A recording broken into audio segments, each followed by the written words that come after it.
Welcome to this special press briefing about the police vessel that we're expecting here in the early part of next year.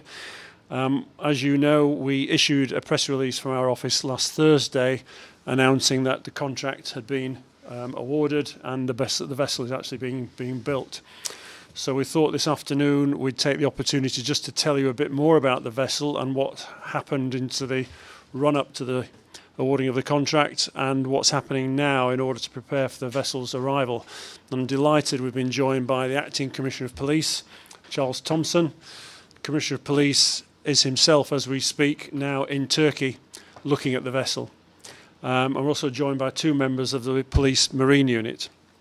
So what I'm going to do is I'm going to spend about 10 minutes, 15 minutes running through a short presentation, which includes some photographs of the vessel. And then after that, we're happy to open the floor up to any technical questions, and I'm glad the police are here to be able to answer some of those. Some of the really technical questions on the detail of the boat I might not be able to answer off the top of my head, but we'll do our best. And then anything else that you wish to raise, we can cover it off, and we've got about 45 minutes for that. Does that sound okay? Right.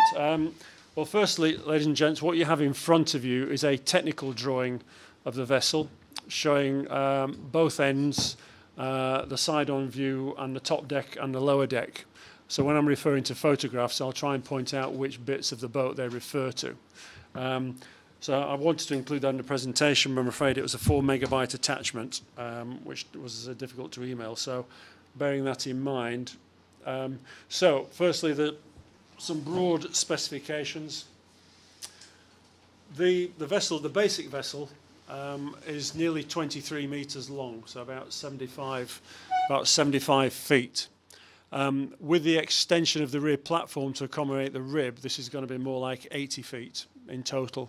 And as the technical drawing there shows, the rib is going to be housed at the stern of the vessel in a wedge shape that's going to be cut, or has been cut actually, into the vessel to allow it to be driven up out of the water, hooked onto a winch system and pulled on board. It's got a beam at the widest point of 6.1 metres, so nearly 20 feet. Depth from the waterline to the deck, 2.65 metres. Draft of 1.5 metres. Maximum speed, fully loaded, which is all passengers and crew and a full load of petrol, 29 to 30 knots in normal seas, I have hastened to add. And a range, fully loaded, on a full tank of fuel, 300 nautical miles, so give or take 9 circumnavigations of Montserrat. She's got what's called a fiberglass reinforced plastic hull and superstructure, which makes her very strong. Actual fact, the basic model of this boat is designed as a boarding and launching boat and designed to come up alongside very, very big ships such as we have in the harbour today, so it's really strong on the hull. This vessel will have 4 crew berths in 2 separate cabins, 1 male, 1 female, likewise with 2 bathrooms, male and female, showering and toilet facilities. In addition, there'll be a single cabin for 4 what we call passengers. These are non-marine unit but law enforcement officers. So the marine unit are being trained to operate the vessel. Any other law enforcement operation that's needed on board will count as, in technical and legal terms, as passengers. I can explain a bit more about that later. The full galley and seating, as you'll see from the photographs and is shown on the technical drawing, and the rib itself is about 5 meters long and will allow the vessel to sort of anchor in 3 to 4 meters of water, and if a rib needs to get ashore, it'll be a rib that probably does that. So that's the technical bits, and this is the vessel itself. Pictured in Turkey during sea trials earlier this year, and when I say earlier this year, I should explain that the company which is providing this vessel, which is Damen, a shipping company based in the Netherlands, but the ship is actually being built in Turkey. They have huge warehouses and factories, and at any one time they have in their standard stock the basic vessel. So what's happening now is that the vessel is being customised to Montserrat specifications. So at the time this picture was taken, which was probably in the summer, it hadn't been customised. But this is the actual vessel, and when I say the actual vessel, this is the vessel that Montserrat is getting. It's not just an example of it. So you can see there the deck, the top deck, and below decks 75 feet, sorry, roughly in length. That's basically the driver's, the captain's seat at the front, still to be customised with lots of other jiggery-pokery and communications equipment to suit Montserrat's needs, so that she can maintain contact with Marine Headquarters and Central Police Station at all times, even around the south of the island. This is the galley. Quite a good kitchen for a vessel. And you can see just by looking down that corridor, I think that gives you a better impression of the length of the vessel than the side-on view does. That side-on view was probably taken from about 50 to 60 yards away. And then this is the seating area adjacent to the galley. So on your technical drawing, on the lower deck drawing, which is the one at the bottom of the picture, you can see the U shape of the seating area, and opposite that, the kitchen facilities of the galley. Yeah. And then this is one of the two two-berth cabins. So under international regulations for the operation of a vessel of this kind, which is being operated under the Caribbean Workboat Code, there has to be proper sleeping accommodation and segregated sleeping accommodation for male and female crew. So the officers from the Marine unit who actually operate the vessel will use this accommodation when they're at sea. And other officers who are not operating the vessel but are law enforcement operations officers, or for whatever operation the police boat is on at any one time, will use the single communal four-berth facility. So there are two of these cabins on board. And this is the engine room. Now, in terms of horsepower, you were asking before, Mr. Mullins, I don't know what that represents, but it's certainly more than the current outboards. That I would say it's probably a good 500 brake horsepower, but I'm not an expert on these things. I have got the details somewhere. I can find it if you're interested in the horsepower that it generates. But as you can imagine, fully loaded and a full tank of fuel, doing 30 knots in normal seas requires quite a substantial amount of power behind it. So that's quite an operation in the engine room. And then we're back on the top deck now, which is the middle drawing with a thick black outline around it. So what we've got there is an empty space at the moment. So it's basically for the captain and the first mate, those two shock-absorbent seats. What will fill that empty space are another 6 or 7 shock-absorbent seats for the rest of the passengers and crew. So I think that's you can see that from the drawings there in the deck. And there's going to be like a desk area at the back as well, from where most of the communications will be operated. So in terms of the crewing of the vessel, legally this vessel could operate with a first officer and a captain. But in order to allow proper operation of the vessel, there are going to be 4 crew at any one time, and the acting commissioner can say a bit more about how that's going to work, and so the officers from Marine unit. So there'll be a communications officer and so more or less a spare pair of hands to operate the vessels, things as if they're tying up and things like that. So that's going to be about 7 or 8 seats altogether up on the top deck. And then, so this is another view of the space. Having someone in the picture actually gives it a sense of scale as well. You can see that this is quite a big space, and it's quite easy to fit that sort of equipment and furniture in there. And you'll see also the stairs there going down to the lower deck. And this is one of the bathrooms. It's more or less on a wet room design, so it's a shower and toilet combined. Obviously, there's a thing, and there are two of those on board. And that's the stairs down from the top deck to below decks. And I think that's about it as far as that's the sort of the end of the formal bit. So probably before we take any questions, I'll hand over to Acting Commissioner Thompson and the lady and gent from the RENU, just to say a bit more about what this means for them. Good afternoon, everyone. With me this afternoon, I have Sergeant Samuel and Officer Maxine Lee, and they are 2 persons who are currently attached to the Marine unit. As Tony would have just concluded, a presentation on the type of asset that we are expected to receive in the early part of next year. And for me, as senior officer within the Royal Montserrat Police Service, it is a significant asset, and I'm happy to say that it is an asset for the people of Montserrat, and it is really geared towards addressing national security. I want to say up front, I want to express sincere thanks to Her Excellency and her team, of course, for assisting. I am very much aware as to the efforts that it took to have gotten us to this stage, and I want to express sincere thanks to the governor and all those who would have worked tirelessly to get us to this stage. As we prepare to receive this vessel, we are continuing our preparation by ensuring that our officers are properly trained.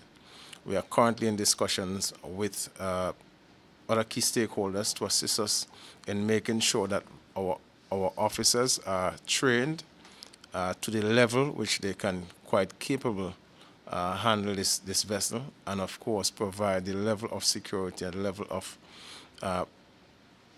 security for the people of Montserrat. I'm sure it's no secret that we are challenged by current circumstances, and this is a necessity for us to ensure that Montserrat is safe and that our borders are properly protected. It's an asset that would, of course, allow us to do some search and rescue. We have our fisher folks who consistently go out from time to time, and of course, it's an opportunity to lend some sort of assistance.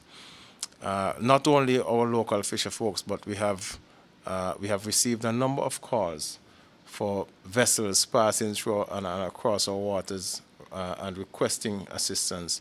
So herein lies a situation where this asset, we are expecting to be able to improve our capability to do that. It's long awaiting, and I would say that we really look forward to having it early in 2018. Thank you. Okay, thank you. I'm going to turn now to our colleagues on the right. They've been fully engaged in, we've had visitors here from the FCO and our marine consultants in the last few weeks, starting the process, as the Acting Commissioner said, of the registration, the certification, the training, the safety management system that has to go with this vessel. And these chaps and ladies have been fully engaged in that. And I just wondered if they wanted to say anything themselves from their point of view about what this vessel means for them. We might need the roving mic at this point. Good afternoon, listeners. I am Sergeant Samuel, member of the Marine Unit, Royal Montserrat Police Service.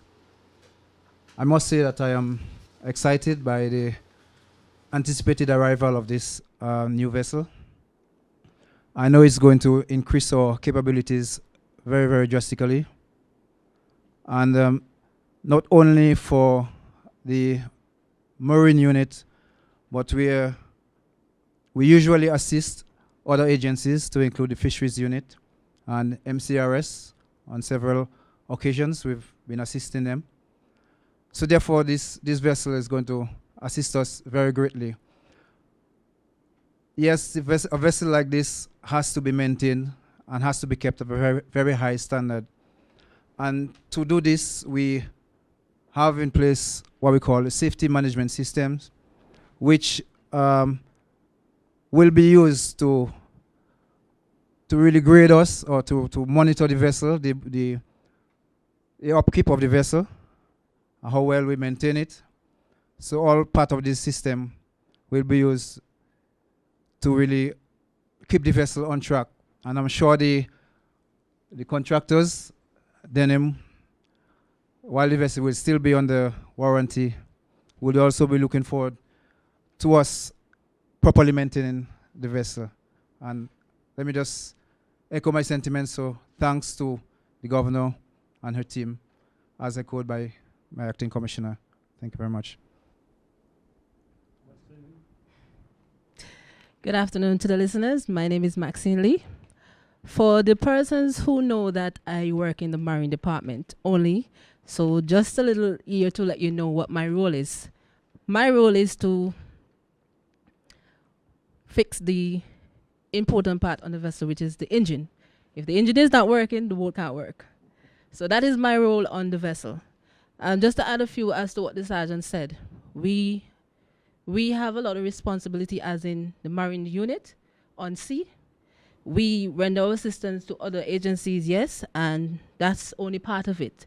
Just because you see us on day-to-day, we have our workload cut out for us. I must say this vessel is more than what I expected, but but I am appreciated as a female on the vessel. For this time, it's most appreciative. Thank you. Just to add, and quite rightly so, Ms. Lee would have touched on something very significant, and I suppose being a female, one may think, can she really handle it? But I must say that Ms. Lee has been exposed to a number of training sessions and specifically geared towards engineering. That's something that she has indicated very early that she is passionate about. And of course, we, under the astute guidance of Commissioner Foster, we would have at least started the process to expose her in the area of engineering. And that's something that we're looking for more resource persons of. And of course, as indicated, a vessel of this nature would require a number of persons, experts, persons who are trained specifically in their field so that at least we can have maximum use of this vessel. Okay, thank you. Ladies and gents of the press, over to you. We're happy to take any questions to any of us. Yeah, thank you very much, Tony, and to Acting Commissioner Sergeant Samuel and Officer Lee. We note your eager anticipation of this vessel. And you touched on the training aspects, and it would take some degree of training to operate a vessel of this nature.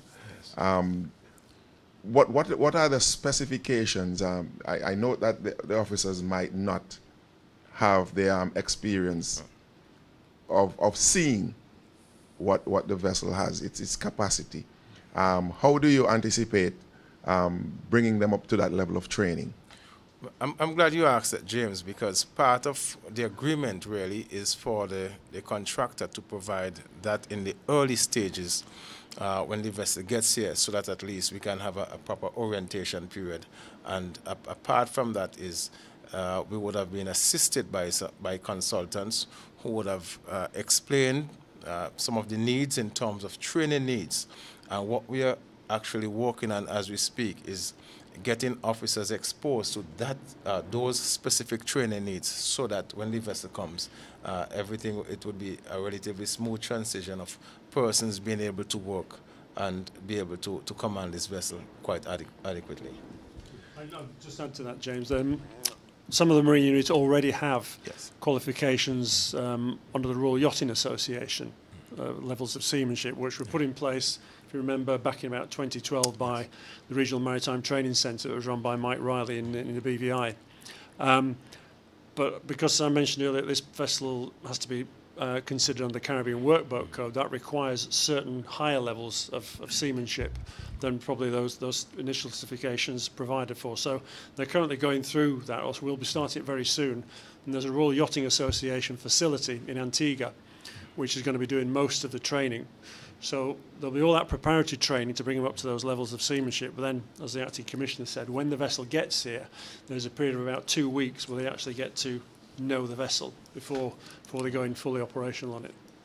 And just to confirm that we have been in touch with the folks in Antigua, and we have given them our list of needs, and they have been able to provide us. So there's active communication taking place, and we are preparing to start those training in short order. I would imagine that there is a suite of specialized equipment as you're retrofitting to suit Montserrat's situation. Yeah, it's mainly making sure that communications work. I mean, the basic vessel is there, so it's making sure that I have all the relevant communications on board, and the radars and all those to allow this vessel to do its stuff, way off the south of the island. And as I mentioned earlier, the other major modification to this vessel is the cutting of the wedge shape in the stern of the vessel to accommodate the rib. That's not there on the basic vessel, so that's having to be cut in and built in. So there's additional winching equipment that's going to be installed, roughly here to allow the rib to come up the stern of the vessel. And there are other modifications as well, such as the additional seating in on the deck. Mr. Mullins. Mr. Bates, Gordon Mullings for the Montserrat Reporter. I note that you have been speaking about early next year. Yes. Can you give us any more precise timeline than that? Can't give you a precise date, but we're thinking, hopefully, fingers crossed, with a fair wind, pardon the pun, first week of April. Subject to, because one of the main things is that the vessel is almost ready. By Christmas it should be ready. The challenge then is that the vessel has to be literally packed in industrial scale cling film and put on the back of a transatlantic ship to bring it to Antigua. And it's the availability of a vessel to do that is one of the variables in the timing of its delivery. Thanks. I'd say that a 75-foot vessel is actually capable of crossing an ocean if it needs to. On a 300 range nautical mile tank It of would fuel. have to be, that's the problem. It would just have to have fuel. Yeah, yeah. Well, the easy way and the way that's been planned is for it to come on the back of a vessel. Yeah, and then to be driven across from Antigua once it gets there. Yes. Okay. Okay, Sergeant Samuel touched on a very critical part when he spoke about maintenance. And I think this is critical when you have a vessel of that nature. And I'm also looking at the provisions that will be made in extreme conditions to ensure that the vessel is kept safe. Yeah. I don't know what the provisions are. Is there a provision that it can be taken off the water, or it will be transported to a safe harbor of sorts? The definite preferred option would be for it to be taken to a safe harbor. Over the years, we've had good working relationship with folks over in Antigua, and it's something that we can finalize in terms of, okay, for instance, we are expecting hurricanes, things of this nature, ensuring that we are able to provide sufficient and timely accommodation for it elsewhere. So that's something that we just on the, I'll come back to the maintenance point in a second, but certainly I think the ambition, if I can put it that way, in the longer term, is that the construction of the breakwater and everything that goes with it will bring with it a safe and secure berth for the vessel, so that it won't be moored as often out in Little Bay. On the maintenance question, there are sort of three levels of maintenance. There's the average sort of day-to-day maintenance, which our colleagues here are probably going to be doing quite a bit of. There's probably the more irregular maintenance and bigger maintenance, which might need arrangements with Antigua, and those are in discussion at the moment. And then Damen themselves have a regional base in, I think it's one of the Dutch islands, because it's a Dutch company. I think it's in Aruba. So every so often it will be scheduled to go down there for a major overhaul. As part of the contract and as part of the package that's delivering this, there is a 3-year maintenance package of a value of about £32,000 a year to go through the first 3 years. Thereafter, it will come under the Government of Montserrat's responsibility to fund that maintenance. Right. I'm eagerly anticipating the arrival as well. Aren't we all? There wouldn't be any more question at this point until we have the vessel in our waters. Yeah.